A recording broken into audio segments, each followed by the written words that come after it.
Antara tahun 2008 hingga 2012, Spanyol benar-benar menguasai dunia sepak bola. Mereka menang dengan cara yang fantastis, mengandalkan operan cepat, strategi cerdas, dan para pemain berbakat dari generasi emas. Dalam 4 tahun, mereka berhasil meraih 3 trofi besar, sebuah pencapaian luar biasa yang belum pernah terjadi era sebelumnya. Apa rahasia di balik kesuksesan mereka? Bagaimana Spanyol bisa mengubah cara sepak bola dimainkan di seluruh dunia? Inilah kisah Tiki Taka, filosofi yang membuat lawan kehabisan tenaga, dan cara Spanyol mendominasi sepak bola dengan gaya permainan yang tak tertandingi.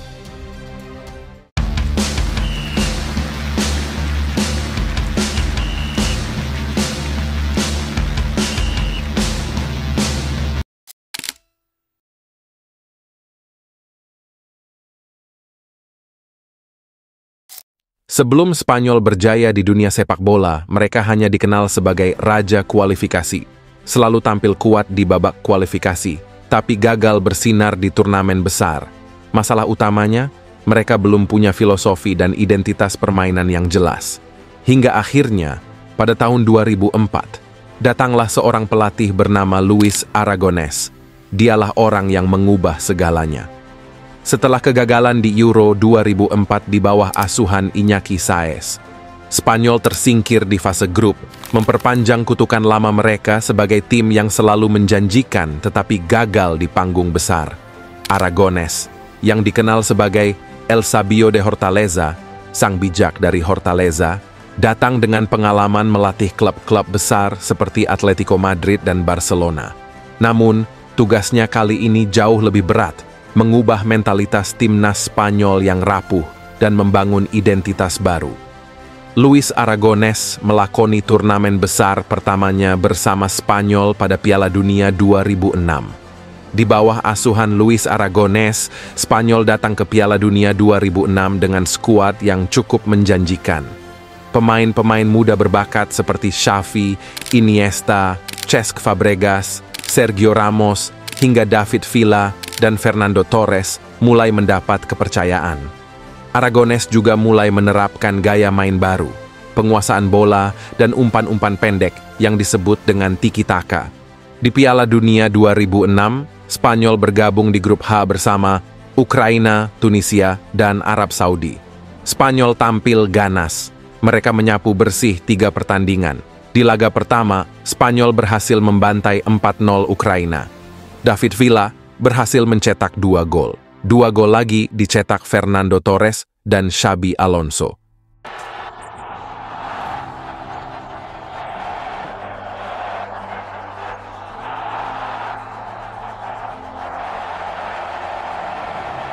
Di laga kedua, Spanyol kembali meraih kemenangan dengan 3-1 atas Tunisia. Sempat tertinggal tapi comeback lewat aksi Raúl González dan Fernando Torres.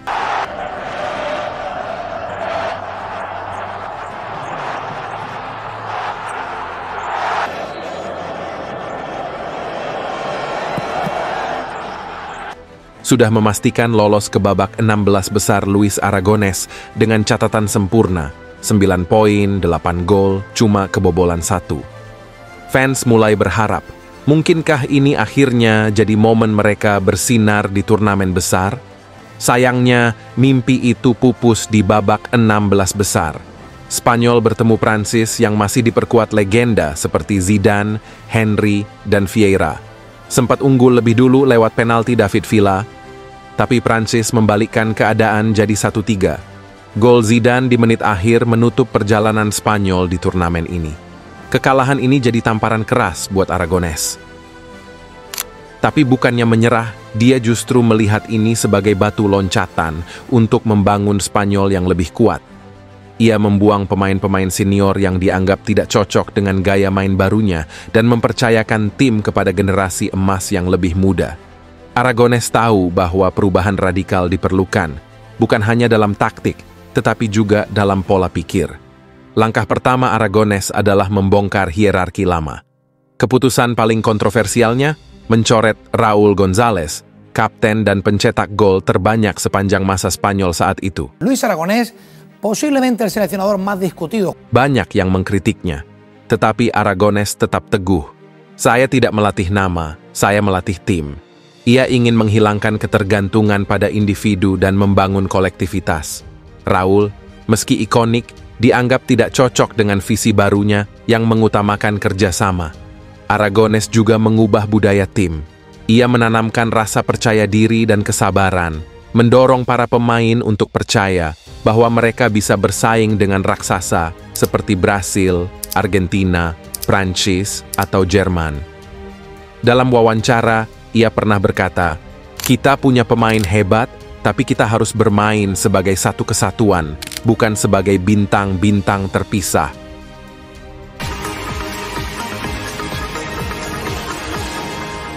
Vamos a demostraros ahí. Y cuando estoy cansado levanto la mano y sale un compañero. 2 tahun setelah kegagalan di Piala Dunia 2006, Aragones akan kembali melakoni turnamen besar keduanya bersama Spanyol di Euro 2008 yang diselenggarakan di Austria dan Swiss. Dengan skuad yang lebih segar dan mentalitas yang telah dibentuk ulang, Luis Aragones membawa Spanyol ke Euro 2008 dengan satu tujuan, menghapus kutukan dan membuktikan bahwa mereka bukan sekadar tim jago kualifikasi. Spanyol datang dengan generasi emasnya, Xavi, Iniesta, Cesc Fabregas, David Villa, Fernando Torres, Sergio Ramos, Puyol, dan kapten baru mereka Casillas yang akan mendampingi para pemain Spanyol di lapangan. Para pemain kini mulai paham apa itu filosofi penguasaan bola dan operan cepat yang diterapkan Aragones. Bergabung di grup D bersama Rusia, Swedia, dan juara bertahan Yunani, Spanyol tampil tak terbendung. Di laga pertama, mereka langsung menunjukkan taringnya. Melawan Rusia, Spanyol tampil dominan sejak awal. Xavi mengontrol permainan, sementara David Villa tampil menggila dengan hat-tricknya. Hasil akhir, 4-1 untuk La Roja, sebuah pertanda dari pasukan Luis Aragones. Laga kedua, Spanyol menghadapi Swedia. Pertandingan berlangsung ketat. Saat skor masih 1-1, banyak yang mengira laga akan berakhir imbang. Tapi di menit akhir, David Villa muncul sebagai pahlawan. Dengan satu gerakan cepat, ia menaklukkan kiper Swedia dan memastikan kemenangan 2-1 untuk Spanyol. Dengan tiket ke perempat final sudah di tangan, Aragones melakukan rotasi saat menghadapi juara bertahan Yunani. Namun, meski bermain dengan banyak pemain pelapis, Spanyol tetap meraih kemenangan 2-1. 3 laga, 3 kemenangan. Dominasi penuh di babak grup. Spanyol melangkah ke perempat final sebagai juara grup. Tapi tantangan sesungguhnya baru akan dimulai. Di babak 8 besar, Spanyol menghadapi Italia, tim yang selalu menjadi momok di turnamen besar. Pertandingan berakhir tanpa gol, dan Spanyol harus menghadapi adu penalti. Semua mata tertuju pada 2 kiper terbaik dunia di saat itu. Di satu sisi ada Gianluigi Buffon, sang legenda Italia. Di sisi lain ada Iker Casillas, sang kapten Spanyol. Duel mental pun dimulai. Tapi kali ini, sejarah berubah. Iker Casillas tampil bak pahlawan, menggagalkan 2 penalti Italia dengan refleks luar biasa. Dan ketika giliran Cesc Fabregas maju sebagai eksekutor terakhir, stadion seakan menahan napas. Satu tendangan dingin berhasil membuat Spanyol menang 4-2 dan melangkah ke semifinal. Di semifinal, Spanyol kembali bertemu Rusia. Jika di pertemuan pertama mereka sudah menang telak, kali ini mereka tampil lebih mendominasi. Hasil akhir 3-0. Xavi, Guiza, dan Silva mencetak gol, sementara Rusia tak bisa berbuat banyak menghadapi tiki-taka Spanyol. Di laga final Euro 2008, Spanyol akan bertemu Jerman. Ini adalah laga yang sangat berat bagi Spanyol karena mereka akan menghadapi tim kuat yang bertabur bintang Jerman. Bagi Aragones dan pasukannya ini adalah laga di mana mereka akan menunjukkan kepada dunia bahwa Spanyol bukanlah tim penghibur lagi di turnamen besar. Pertandingan final pun dimulai, Aragones langsung menginstruksikan anak asuhnya untuk menyerang. Sejak menit awal, Spanyol menunjukkan permainan cepat dan mendominasi penguasaan bola. Dan di menit ketiga, 33, momen yang mengubah sejarah pun tiba. Xavi mengirim umpan terobosan ke Fernando Torres, yang berlari melewati bek Jerman dan mencip bola melewati kiper Lehmann. Gol! Spanyol unggul 1-0. Jerman mencoba bangkit, tapi pertahanan Spanyol yang dikawal Sergio Ramos, Carles Puyol, Carlos Marchena, dan Joan Capdevila terlalu solid untuk ditembus. Peluit panjang berbunyi, Spanyol juara Eropa. Untuk pertama kalinya sejak 1964, Spanyol akhirnya meraih trofi besar. Kemenangan ini bukan hanya soal trofi, tapi tentang perubahan mentalitas. Spanyol bukan lagi tim yang hanya menjanjikan di babak kualifikasi, tapi tim yang bisa juara. Setelah menjuarai Euro 2008, perjalanan Luis Aragonés bersama timnas Spanyol berakhir. Ia memutuskan pensiun karena faktor usia. Vicente del Bosque ditunjuk untuk melanjutkan warisan emas timnas Spanyol. Di bawah asuhan Vicente del Bosque, pria pendiam dengan hati baja, Spanyol menunjukkan taring mereka. Di babak kualifikasi Piala Dunia, Spanyol tampil tak terbendung, 10 pertandingan, 10 kemenangan. Bosnia, Turki, Belgia, semua takluk di hadapan tiki-taka yang memukau dunia. Tapi di balik layar, ada bara yang membara. Bara yang lahir dari rivalitas abadi, Real Madrid dan Barcelona. Pada saat sebelum menuju Piala Dunia 2010, rivalitas Real Madrid dan Barcelona sedang dalam masa yang lagi panas-panasnya. Kedatangan Cristiano Ronaldo ke Santiago Bernabeu membuat rivalitas ini semakin meningkat, karena di sisi lain Barcelona memiliki Lionel Messi. Sergio Ramos bahkan mengakui sebelum ke Piala Dunia 2010 pemain Madrid dan Barcelona seperti saling bunuh. Banyak orang yang mempertanyakan, bisakah tim ini bersatu? Atau akankah ego menghancurkan mimpi? 11 Juni 2010, Piala Dunia dimulai. Spanyol masuk grup H bersama Swiss, Honduras, dan Chile. Dunia menanti debut mereka. Spanyol adalah tim yang paling diunggulkan pada saat itu mengingat skuad mereka bertabur bintang. Pertandingan pertama melawan Swiss. Kejutan terjadi di mana Spanyol harus takluk dari Swiss. Gol Gelson Fernandes menjadi satu-satunya di laga itu. Setelah laga itu, banyak orang yang mengatakan kalau terjadi perselisihan di ruang ganti antara pemain Real Madrid dan Barcelona. Del Bosque langsung berdiri di tengah badai, menatap mereka dengan mata tajam dan mengatakan, "Kalian ingin pulang sekarang atau bertarung untuk Spanyol?" Kekalahan itu menyakitkan, tapi juga membangunkan mereka. Honduras jadi korban pertama Spanyol di turnamen ini. Mereka berhasil menang dengan skor 2-0. David Villa menjadi bintang di pertandingan ini.